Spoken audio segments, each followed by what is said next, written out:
সরকারের অধীনে বাংলাদেশের মানুষের মৌলিক অধিকার সবই হরণ করা হয়েছে। আমেরিকার পরে রবিবার ব্রিটেনের এক ভার্চুয়াল সভায় বক্তৃতা করলেন বাংলাদেশের প্রাক্তন প্রধানমন্ত্রী শেখ হাসিনা।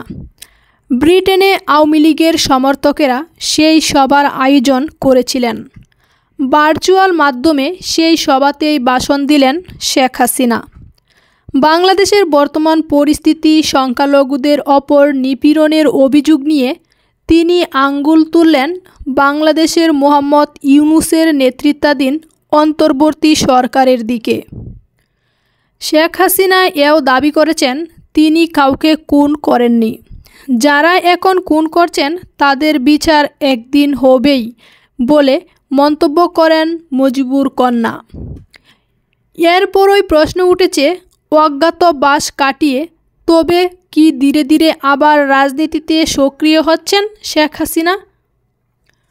রবিবার আওয়ামী লীগের সভায় শেখ হাসিনা দাবি করেন বাংলাদেশে এখন অরাজকতা চলছে, নাগরিকদের কোনো শান্তি নেই সেখানে।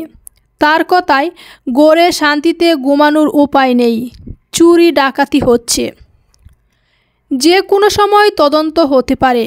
এই তদন্তের নির্দেশ কে দিচ্ছেন? তিনি এও জানিয়েছেন বাংলাদেশের মানুষের এখন ন্যায় বিচার চাওয়ার অধিকার নেই। আওয়ামী লীগের গণসংগঠন বাংলাদেশ ছাত্রলীগ শেখ হাসিনার এই বক্তৃতার ভিডিও সামাজিক যোগাযোগ মাধ্যমে দিয়েছে। বৈষম্যবিরোধী ছাত্র আন্দোলন থেকে তৈরি হওয়া জনবিক্ষোভের জেরে গত 5ই আগস্ট দেশ ত্যাগ করেন শেখ হাসিনা। বর্তমানে তিনি ভারতে রয়েছেন। শেখ হাসিনা দেশ ছাড়ার পরে এখন বাংলাদেশ সামলাচ্ছে অন্তর্বর্তী সরকার। প্রশাসনিক পদ থেকে সরিয়ে দেওয়া হয়েছে আওয়ামী লীগের নির্বাচিত প্রতিনিধিদের। ব্রিটেনের সবাই নতুন এই অন্তর্বর্তী সরকারের দিকেই বারবার আঙুল তুলছেন শেখ হাসিনা।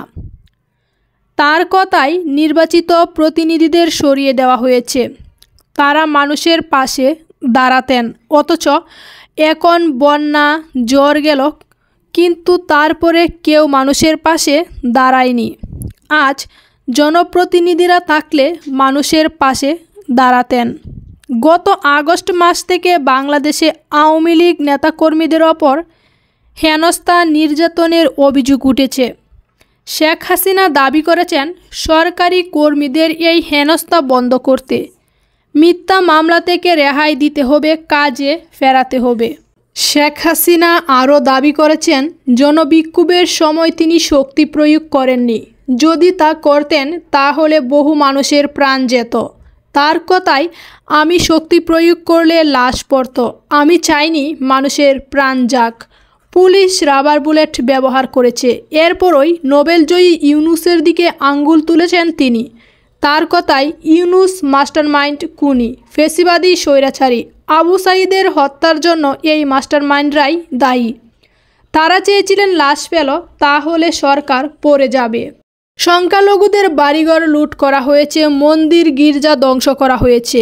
তবে তার আশা এই অন্ধকার শীঘ্রই কেটে যাবে, নতুন সূর্য উদিত হবে।